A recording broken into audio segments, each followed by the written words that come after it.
Hi, folks. Ryan Honeyman here from Lift Economy. Many folks have come to us over the last 10 years and asked, how do I get more involved in creating an economy that works for the benefit of all life? They also ask, what skills and experiences do I need to help make this transition? So 3 years ago, we created something called the Next Economy MBA to help address this and similar questions. Lift Economy's Next Economy MBA is an online course that's designed for entrepreneurs, aspiring entrepreneurs, students, recent graduates, employees, and folks who want to learn more about transformational next economy strategies and businesses. Join the growing alumni network of nearly 250 alumni who've gone through this program and learned essential skills and hopefully built lifelong relationships for catalyzing businesses in the emergent and regenerative economy. So we encourage you to check out our course. You can go to lifteconomy.com/MBA. The next course, Cohort 7, starts on September 21st, 2021. So once again, go to www.lifteconomy.com/MBA. And now, on with the show.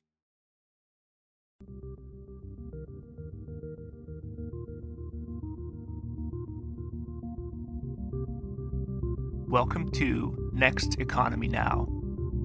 The goal of this podcast series is to highlight the leaders who are taking a regenerative, bioregional, equitable, democratic, racially just, and whole systems approach to creating the new economy. Dana, welcome to the show. Thank you. I'm glad to be here. Thanks for inviting me. So Dana, tell us a little bit about your background. What were you doing before you got into the mission-aligned philanthropy space? Well, before helping to found Confluence, I was the executive director of the Environmental Grantmakers Association, which is the biggest sort of trade association for environmental philanthropy in the world. It's about 250 foundations. These are the people that, have helped to bring you the environmental movement. And there as the ED, I was helping to support the foundation's learning and networking with one another and strategizing the development of the environmental movement. And then before that, I was the founder of an organization called Literacy for Environmental Justice, which is based in the Bayview Hunters Point of San Francisco. And LEDGE is an environmental justice youth organization which helped to close the Hunters Point power plant, which built the Bayview Eco Center and is now, 20 years later, involved in restoring Candlestick Park, all through youth organizing and youth employment. That's awesome. I back in the day, I was a bird watcher, and so I really appreciated watching the Bayview Heron's Head Park project. So thank you for getting that up and running. Yeah, thanks. It's a beautiful place. Everyone should go check it out. Yeah. Cool. Let's talk about what you're up to currently. So for folks who don't know, what is Confluence Philanthropy? So Confluence is also a membership-based organization. We are an investor network representing $3 trillion in assets under management, and we help foundations, high-net families, and their investment managers practice mission-aligned investing. And so what that means is foundations or individuals may have a charitable mission or a set of strongly held personal values that they want to embody and enact in the way they manage their wealth or their foundation assets. And so we help them do everything from find investment managers that care about environmental and social issues and corporate accountability to manage their money. We help them learn about how to practice mission-related investing. We do a lot of strategic convening around the growth of the mission-aligned or impact investing industry. We use those terms somewhat interchangeably. We do a lot of convening around that and also about how to build a sustainable and just economy. And before Confluence, was there a aggregator of this type of, was it that there were foundations and high net worth individuals, et cetera, but there was no sort of organizing principle around mission-related investments? Is that kind of the original genesis behind Confluence? Well, it was funny because, we started Confluence in 2009, right after the 2008 economic change began, or however you like to talk about it to yourself, when the Scandinavian economies were collapsing. During that time, foundations had lost on the average more than 20% of their endowment assets. And the foundations that were practicing mission-related investing, that were practicing, screening out companies that were harmful for the environment, that had their cash not in big banks but in local banks, that were doing private investing in renewable energy or other disruptive sorts of technologies and companies that were, again, not aligned with Wall Street, those foundations lost far less money during that downturn. And so that became publicly known within the foundation community, and it spurred a lot of foundations and high net families to take an interest in this new funny kind of investing where you align your values with financial performance, and also provoked people to think and challenge the idea of quarterly returns, and started thinking about, in order to have a sustainable world, we need to make a longer-term commitment to how we manage our money. And so actually in 2009, there was a proliferation of a number of new investor networks that emerged. Confluence was one of them. The Global Impact Investing Network, or GIN, is another that was founded during that time. There was a campaign called More for Mission among other foundations that began, that was encouraging foundations to reinvest their endowments in mission-aligned strategies. Tonic Network started around that time. So as a result of that event in 2008, this particular, I think the progressive community realized that, the horse had kind of gotten out of the barn, and that they weren't really sure what their investment managers were doing. The investments were far-flung in derivatives and all kinds of other things, and they wanted to begin taking real ownership over their investment strategies and being better guardians of their resources, so that they were making the kind of impact in the world that they wanted to have. So for that reason, our tagline is "Own what you own," which means that if you're going to be a shareholder or a share owner, you need to own it. You need to take responsibility for what your ownership of the market is actually doing to the world, and be actively engaged and not a passive investor.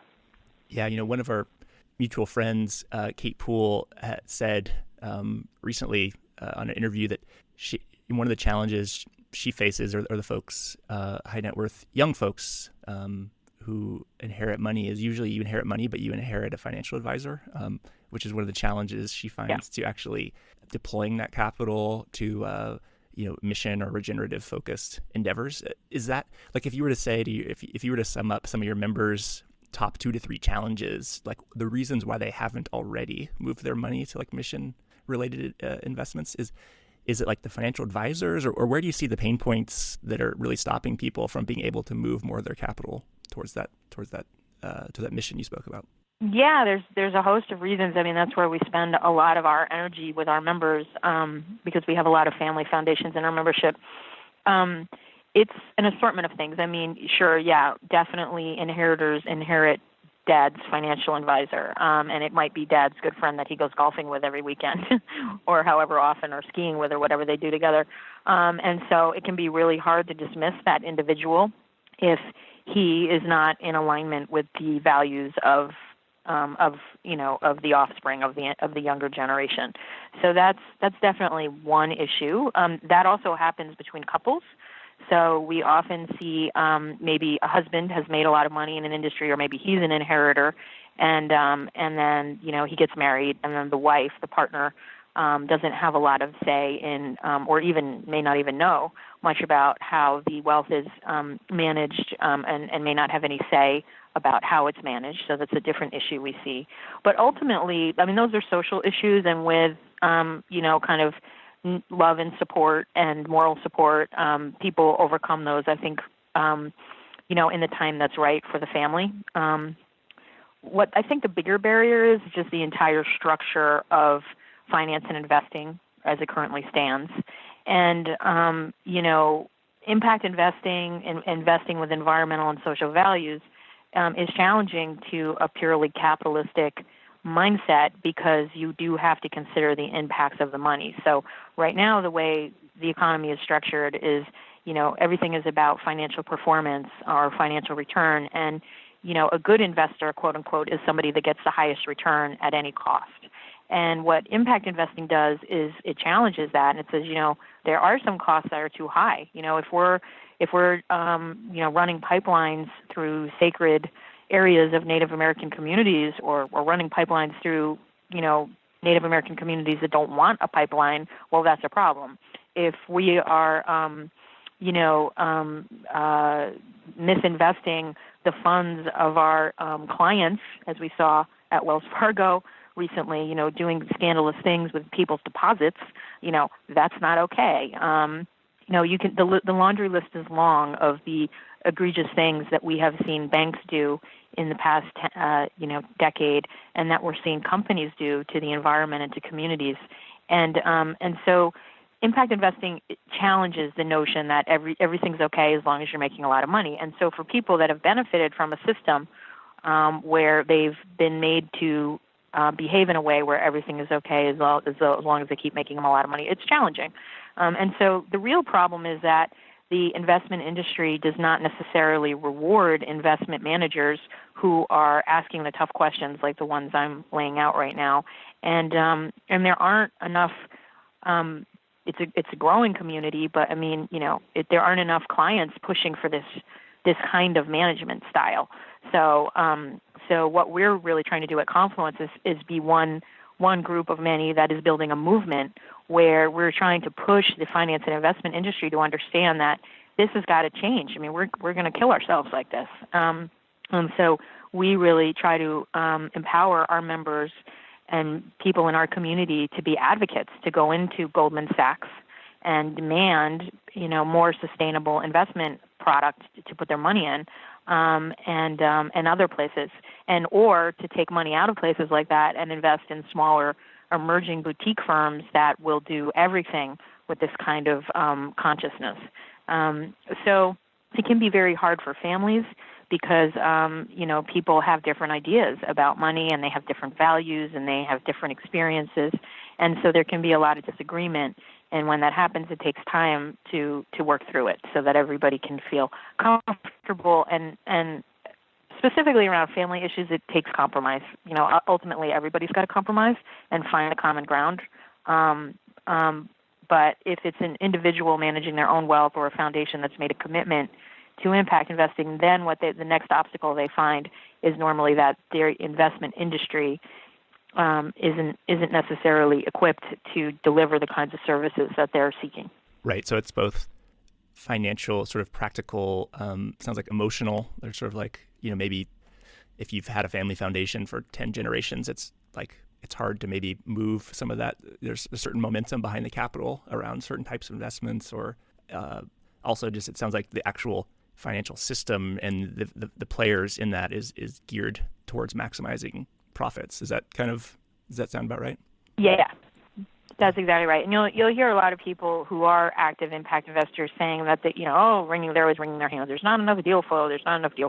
One of the other issues is the terms on which capital is being lended, or the terms in which a new company has to agree upon to attract the first round of investors or the second round of investors may not be the terms that these kind of companies with new values are comfortable with. And so they have a hard time raising capital.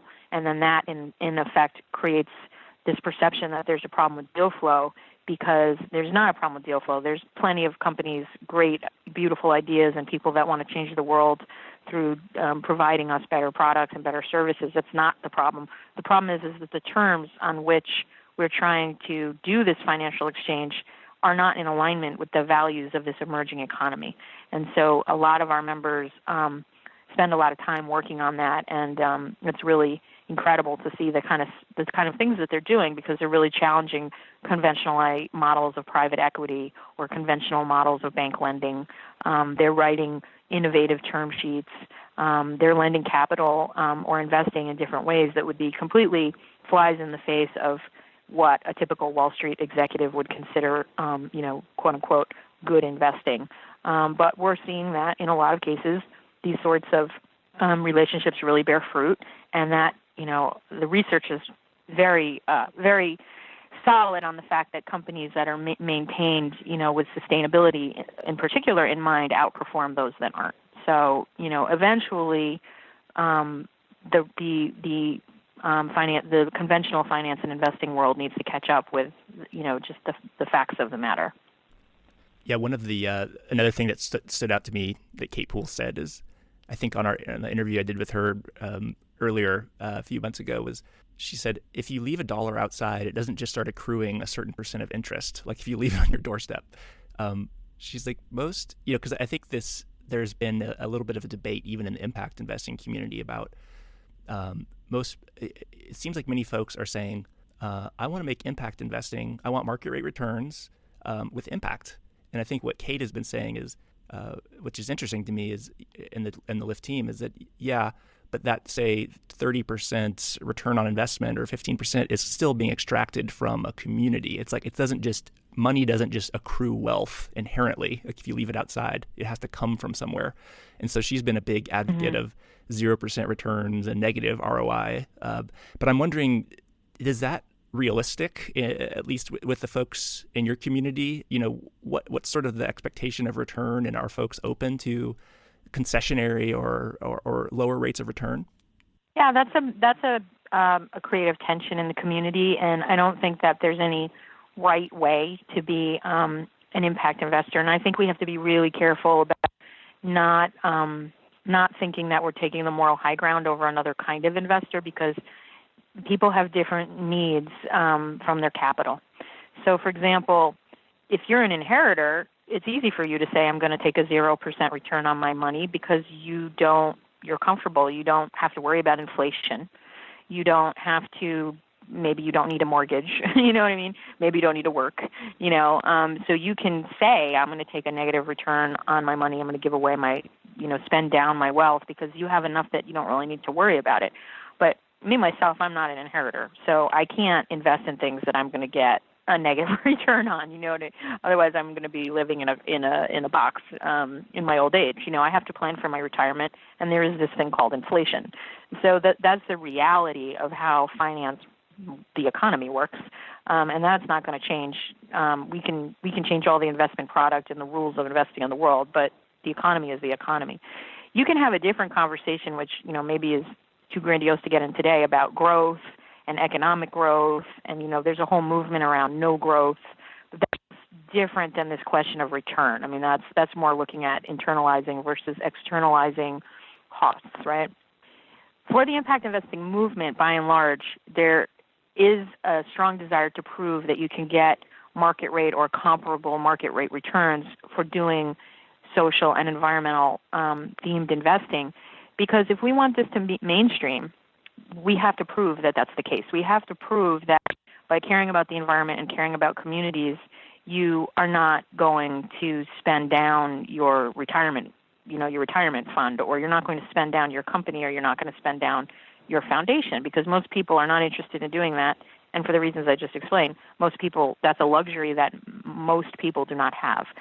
So, I think at Confluence, we see a rate of return as a tool. So there's some things that, we have a fund that we've created where we're investing in Native communities in the Southwest. Well, we're promising investors a 2% return on that fund. That's a below market rate, because Native communities need some generosity when we're talking about community development, because they're by and large impoverished communities. The ability to manage capital it needs to be strengthened, and they're already reliant on a host of other funding sources from the government that prevents them from paying back market rates of lended capital. But there are other situations, so that is totally appropriate. If you're going to invest in Native American communities, yeah, probably you don't want to go in and demand, an 8% return or a 10% return on the capital you're lending out to a Native social enterprise. But when we're looking at a promising renewable energy company or clean tech company, they need, in the early stage, they need some kind of angel capital or venture capital to kind of get out of the seed stage to get operational. But then it's perfectly appropriate to demand a market rate of return, because we want to see that technology scale. And the only way that technology is going to scale is if the company can afford to buy, to build big enough factories and get enough investors to attract capital to expand whatever the product is that they're producing for everybody. So we have to be careful when we talk about impact investing and kind of having this like moral imperative that you're a good person or you're a bad person, depending on what your rate of return is, because what we're really trying to do is think about the economy differently. And in a more sustainable economy, we won't look at everything and say you have to get the highest financial return you can for it. And we also won't look at everything and say we have to get the lowest financial return we can for it. Instead, we'll look at what we're trying to do, and we'll think reasonably and logically about what is the right kind of return for the thing we're trying to accomplish, and what is the actual need of the community or the sector we're trying to invest in. So if we're dealing with a historically marginalized community, whether it be Native American or inner city or whatever, going in and demanding market rates of return, you're probably going to leave disappointed.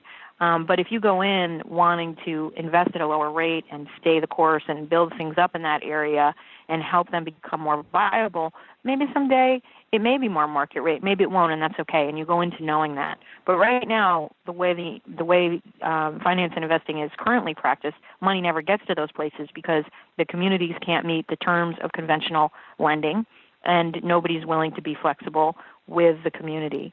And early stage companies that are highly focused on environment and things like that are also finding trouble raising capital because this community of investors is still a small niche community, and we need to expand this way of thinking and understanding this kind of investing more broadly.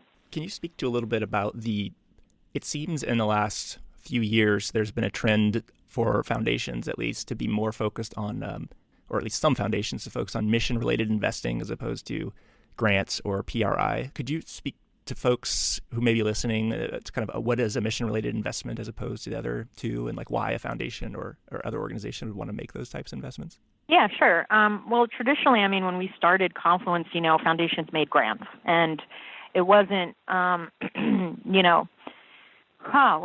it wasn't easy at first to talk to foundations about using the money out of the endowments for anything other than getting the highest financial return. So just for people that don't know, the way a foundation is structured under the IRS code is that it must give away 5% of its assets every year in grants, and a portion of that can be used for operations. So that can pay like the rent of the foundation and the people that work there, and sometimes even the trustees of foundations get paid. So that all can come out of the 5%. The other 95% is invested on Wall Street. And foundations have a fiduciary duty, and the conventional, not necessarily the accurate, but the conventional view on managing a foundation's 95% of assets is that trustees have a fiduciary duty to get the highest return possible.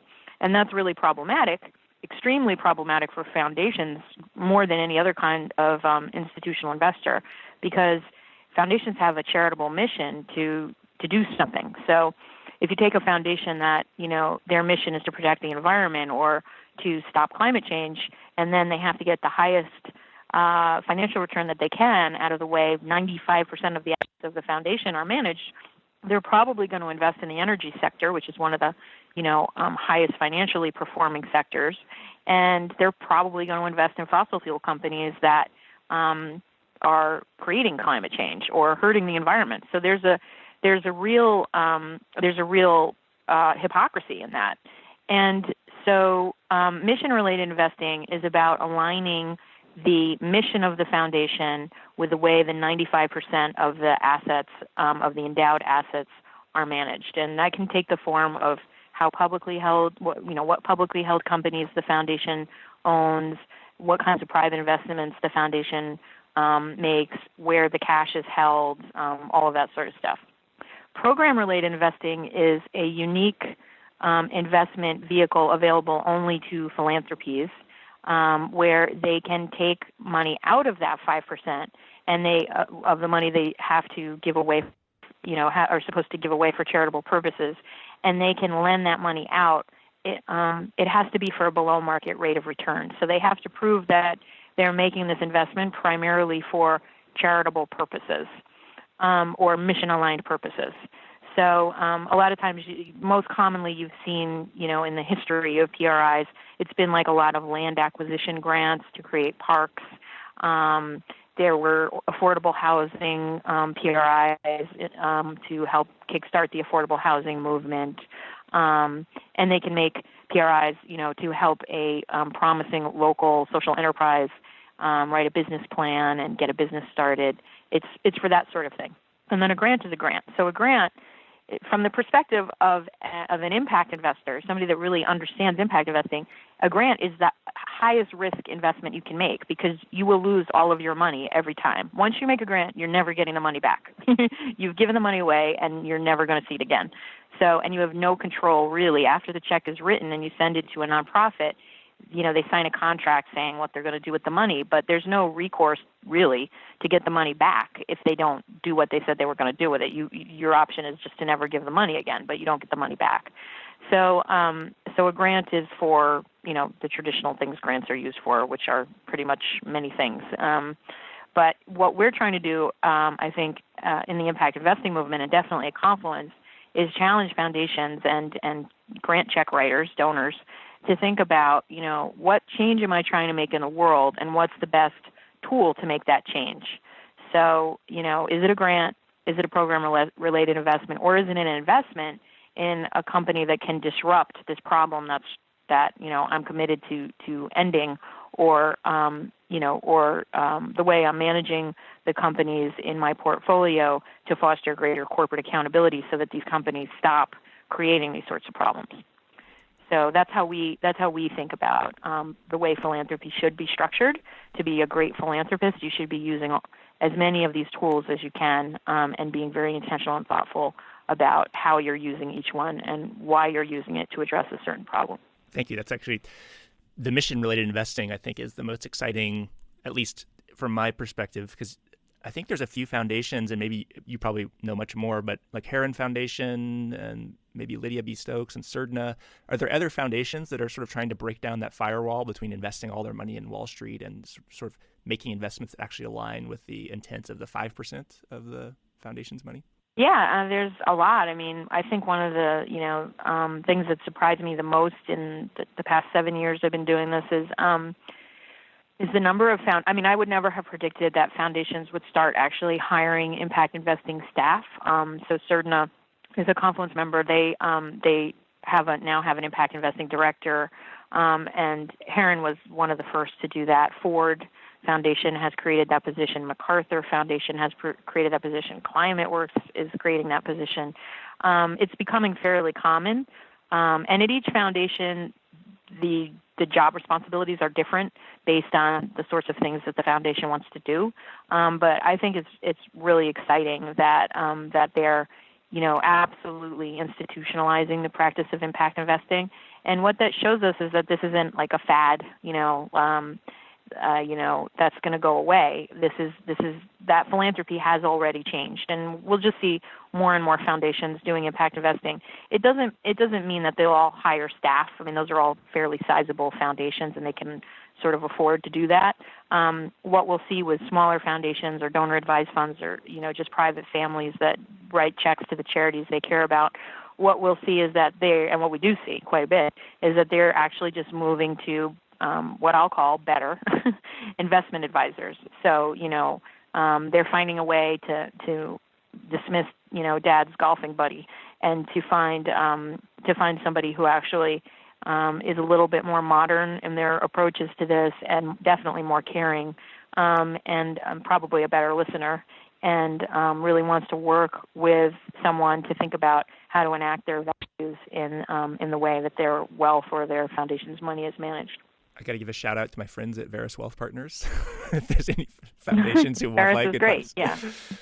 Yeah, I know they've been working with Surdna to help on that side. So pretty cool.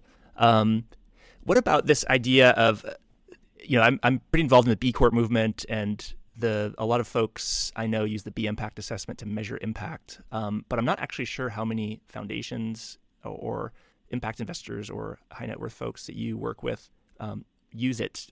What's the sort of leading, in your opinion, what's the best way that some of these folks can measure the impact in terms of the social and environmental performance of their investments? Well, that's like the perennial question in impact investing. There's a lot of attention given towards measuring impact, and, Jen has created, ever creating ways to measure impact, and thank God they're doing that work. There's the B Corp movement. Again, I think, what I think is ironic about it, and I know a lot of people agree with me, is, foundations don't do such hard work measuring the impact of their grants, but yet they become like they go into paralysis. Like they can't do impact investing because they're so worried about the impact of the investments, right? So it's like, don't let perfect be the enemy of the good. And probably this is just my personal, I think if you can find metrics that work for you and your financial advisor adopts them and can sort of present the quarterly report in a way that, nicely fits into the impact template. Of course, that needs to happen, and that's really the work of an advisory firm to do, and they should do that for you if they're claiming that they're doing impact investing for you. But ultimately, impact is, again, it's about values, so it's also incredibly subjective. One of the founder of our board, our first board chair, is John Jensen from the Park Foundation. And at one of the early conferences, when the market wasn't doing too well, John jokingly got up and said, look, as long as if I'm losing money in the market, I might as well feel good about it, And I think that's really telling from an impact investor. So, from his perspective, it's like, I'm not going to sit here and count widgets. It's like it's his responsibility to know what he's invested in, know what you own, and to own what he owns, and to take responsibility for whatever the impact of that is, and to subjectively, on some level, determine if he's happy with that impact. And so I think, it's not always easy, especially for bigger endowments, because there's so many funds and companies and things like that are owned. But, I think the greatest measurement of impact is that, an investor should be able to defend whatever they own. Maybe they can't remember everything they own, but at some point there's been a conversation about why this thing is in my portfolio and why I own it. To me, that's what real impact is. And then you can get into like how many kilowatt hours, you reduced from fossil fuels or whatever, and all of that is important. But ultimately, you have to feel comfortable with what you own and why you own it. And there may be some things you're not comfortable with, and you just own them because you need to have them right now to balance the portfolio because there's not a lot of opportunities, or, you weren't ready to move the money yet or something like that, But at least you have had a conversation with yourself and hopefully other people to understand why something's in your portfolio and what sort of impact it's having. There's been yes. I just wanted to say, and by the way, again, like I don't have an endowment, I don't have a personal trust, anything like that. I do that in my own personal investing in my retirement fund. Everybody can do that. You don't have to be a high net person. There are socially responsible funds, and we can all be in them. This isn't the work of just wealthy people or foundations. One of the reasons I was excited to talk to you, Dana, is at the CoCap conference. You made a funny comment about, does anyone out in the audience, you were on the panel and you said, does anyone in the audience play Pokemon Go? And you said, I hate Pokemon Go. I know. You said, there's things like Pokemon Go that make me want to quit my job and go try and stop them. So I'm wondering, based on the emergence some people are making a lot of money off of interesting things, right? So you got to think about what impact Pokemon Go is having on all of us. Yeah. Right. Go on, I'm sorry. Do we need another Snapchat or another Pokemon Go? Is that really going to change the system? So I guess my question is, with recent events and things like Pokemon Go popping up, are you optimistic or pessimistic about our future?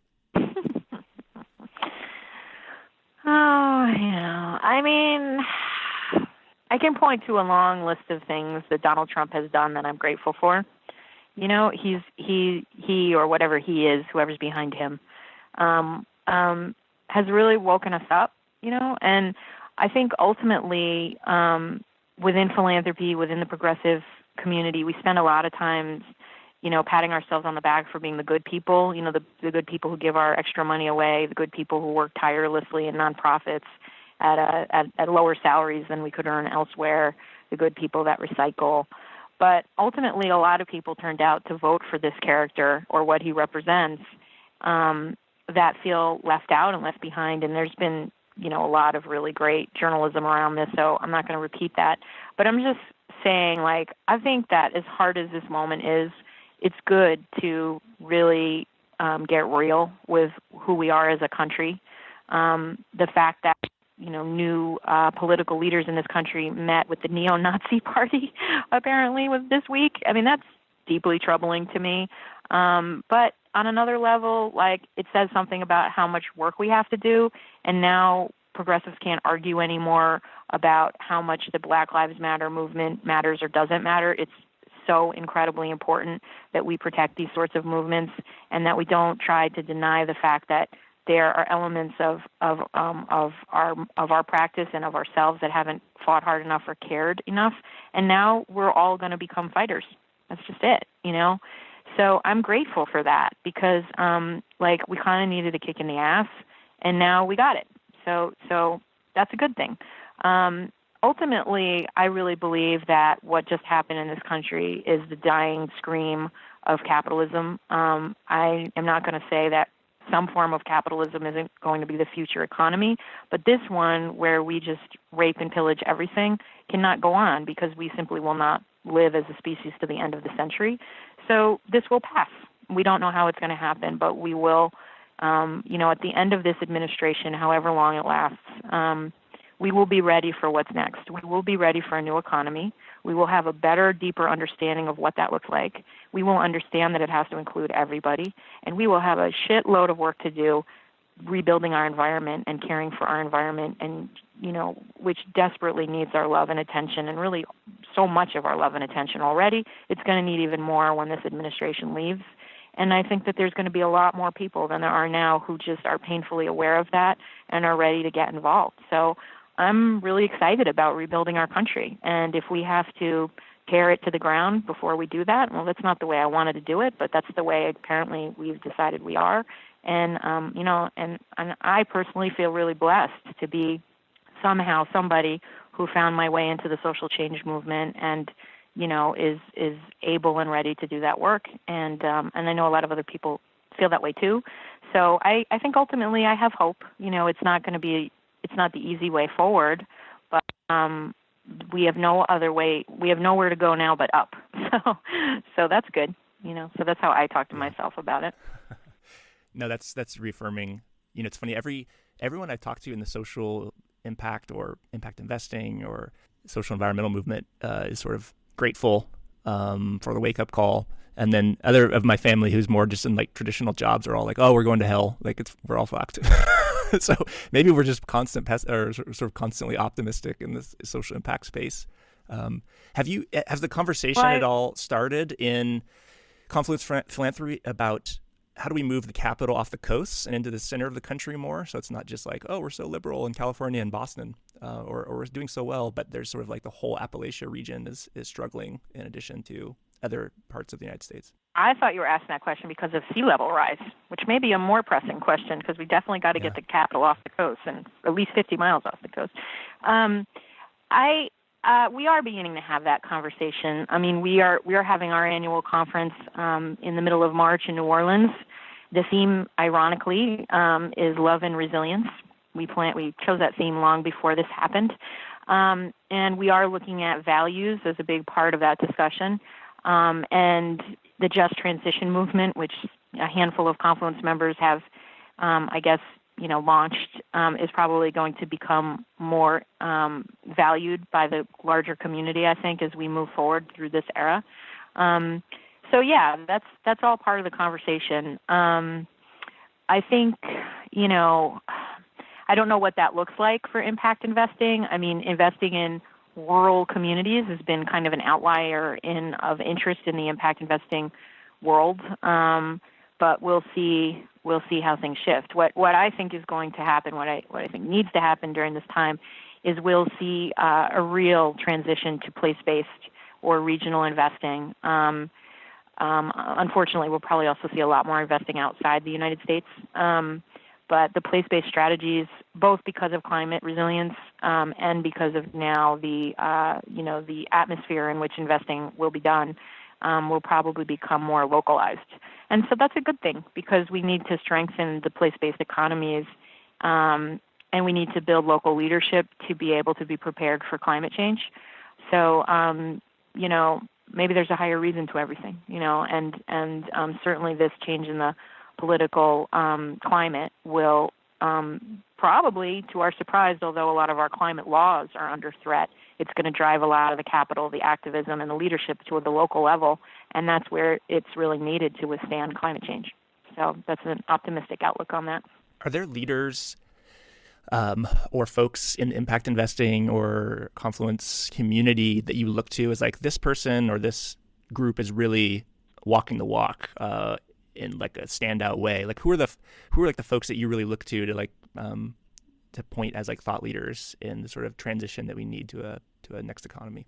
Well, there's a ton of foundations that are doing great work, and one of the things that I think most people don't realize about philanthropy, because philanthropy is very much a closeted industry. Like even when you're in the closet, you keep realizing how deep the closet is. It's like just layers of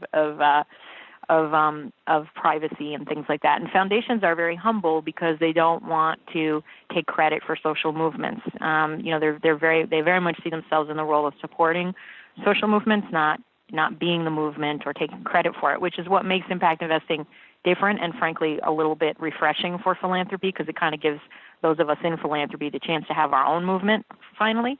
So that's attractive to people.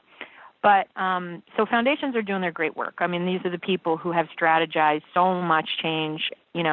Anything you love was probably brought to you in part by philanthropy, whether it's certified wood, recycling, civil rights on some level. I mean, not to take credit for leadership at the grassroots level, but foundations have funded a lot of the civil rights movement, et cetera, et cetera. So they're just bringing that good work and that know-how about how to make social change now to the investing world.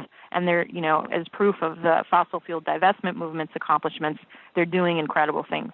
But what I am most inspired by in my job every day is the investment managers that we work with, because these folks are sometimes like so ahead of me, and I consider myself a fairly radically minded person at times. And, every year when we get our the proposals for our conference and I get to read, 80 or whatever suggestions for content at the conference, my mind is blown every year. It's like huge multi-billion-dollar investment banks proposing sessions about prison reform. It's just incredible. It's like, wow, just asset managers who are so deeply committed to social change and environmental change, and they're finding ways to bring it into skyscrapers, at the top of New York City and San Francisco and Paris and London. It's truly inspiring. So as depressed as we want to be about everything going on and as mad as we want to be at Wall Street, there are change agents in that world. And my goal, and what Confluence's goal is, but a personal goal that I have, is to find them and to support them as much as I can, because we need them to keep being change agents, and we need them to stay in those places and keep planting the seeds of change from the inside, and making others that they work with aware of the importance of caring about the environment and caring about people and being honest.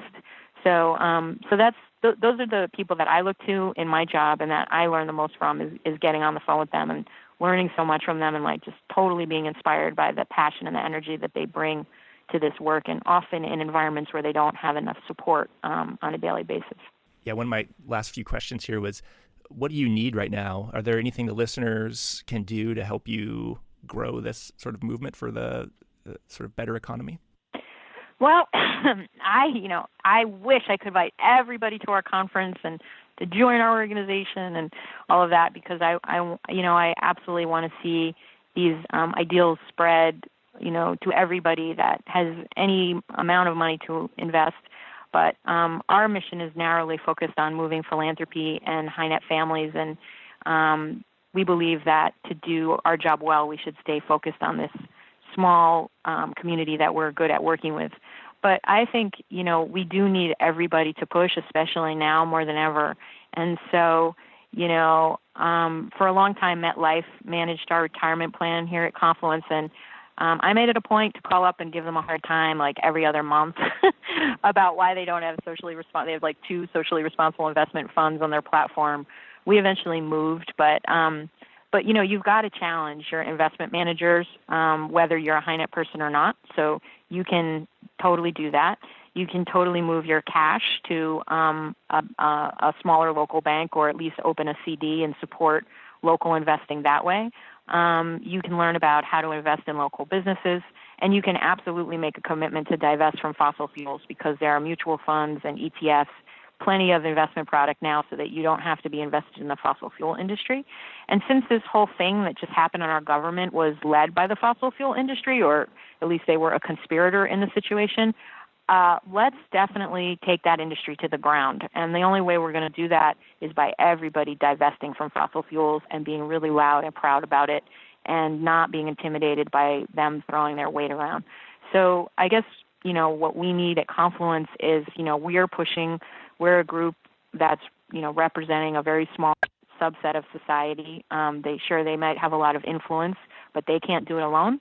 So we need everybody to do what they can do, and absolutely everybody can, even if you don't have a retirement plan, you can make sure your money is in a credit union or in a local bank. Like, everybody can do that. So that's what we need, is we need this to become like a mass movement, and we need to be very vocal about it and very proud and out about it. So move your money, and if you have Pokemon Go, delete it today from your phone. Do not spend your time in the virtual world. Although at times I wonder if Facebook isn't the only place anymore where you get fake news and you get real news. So I don't know what to say anymore, but definitely spending your time staring at video games, maybe not. So get out in nature also and stay grounded. That's what also we need everybody to do. How can folks learn more about you and your work? Like I said, it always makes me a little bit sad, because I like to work with more people, but we're just focused on philanthropy. But if if you're a philanthropy, if you're a donor, if you have a friend that is, I'd really appreciate it if you tell them about our work. And we get phone calls from all kinds of folks every day that are just wanting to learn more about impact investing, and that's what we're in the business of doing. That's all I can offer from Sure. from our mission and what we do. So I guess this is sort of a prod for the confluencephilanthropy.org. Is that the website? Yeah. Okay. Yes. Awesome. And we also have our new project, which is a fiscal project, climatesolutions.org. So everybody can check that out. And if you care about investing in climate solutions, we're just launching that right now, but there'll be more and more resources there, and that's going to be a little bit more public-facing. So there's some great articles already up on that website about climate financing, and we have some podcasts we'll be posting in the next couple of weeks from some of the luminaries in the field of climate investing, Amory Lovins, Nancy Fund, Raul Pomares, just different people in the impact investing community. But that's a great place if you're interested in learning about investing in climate solutions. That'll be a great resource for you. Cool. Thank you, Dana, for joining us for the chat today. Really inspired and admire your work. Next Economy Now is a production of Lift Economy.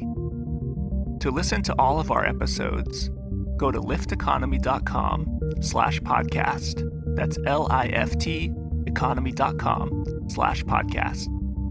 You can also sign up for our monthly newsletter at lifteconomy.com/newsletter. Please also rate and review our podcast on iTunes, Spotify, Stitcher, or wherever you get your podcasts. Thanks for listening.